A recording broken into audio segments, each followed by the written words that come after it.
After I reviewed the IEP and psychoeducational evaluation on Julian Donna, a 14-year-old male student in the ninth grade, I devised a student learning needs assessment based on his strengths in order to improve on his weaknesses. So according to Julian's IEP, he is currently functioning at his chronological age in the area of cognitive ability and demonstrates that he is able to understand multi-step directions, read on or above his grade level, and independently perform ELA tasks with minimal support. According to Julian's psychoeducation evaluation, he places in the average range in terms of his short-term memory abilities, has a superior vocabulary, and has a tremendous aptitude for abstract thinking and reasoning. In terms of Julian's academic ability, he is currently functioning below his chronological age. Julian is also below his age level in the area of language development, receptive development, and pragmatic social speech development. Although Julian's psychoeducational evaluation indicates that he has excellent mathematics abilities, he only models these skills with teacher support and consistently has a rate of progress below average. According to Julian's IEP, he is functioning below his chronological age in social development as well. Julian struggles in relating to his peers and other adults appropriately, inside and outside of the classroom, and this has an impact on his social relationships as well as his feelings about self. According to Julian's psychoeducational evaluation, he likely has visually based dyslexia, which causes him to have difficulty learning the association between visual images and sounds, and he demonstrates a slow speed of information processing. Following his evaluation, Julian has been diagnosed with attention deficit hyperactivity disorder and an over-anxious disorder. Julian also demonstrates a specific learning disability in reading in terms of his visual and auditory processing and a rapid naming deficit.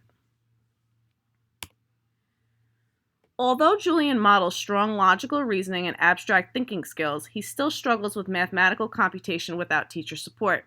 This weakness is likely due to his visually based dyslexia and inability to process information quickly.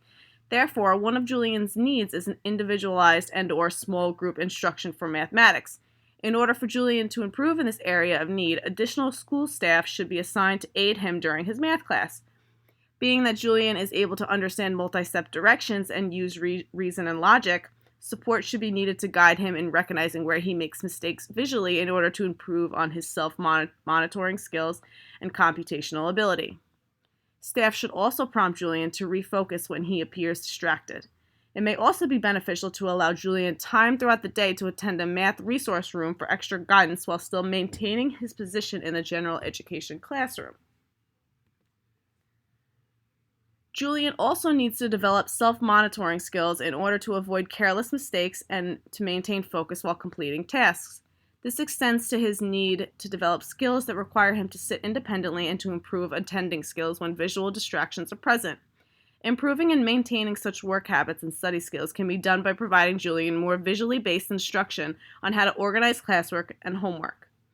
Increasing attentiveness and concentration skills can be done by implementing an individual aid to assist Julian throughout his school day without removing him from the general education program.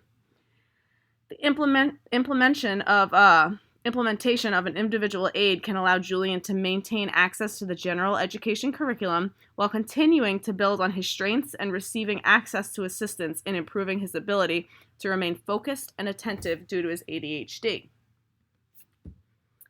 Lastly, Julian needs to better relate to peers and adults appropriately in order to form better social relationships with others and with himself. In order for Julian to develop the necessary behaviors, attitudes, and expectations that will lead to self-growth, it may be necessary to implement a behavioral intervention plan. This could provide Julian with information on exactly what kind of behaviors and attitudes are expected from him, and with guidance, he could be able to develop the skills necessary to achieve them.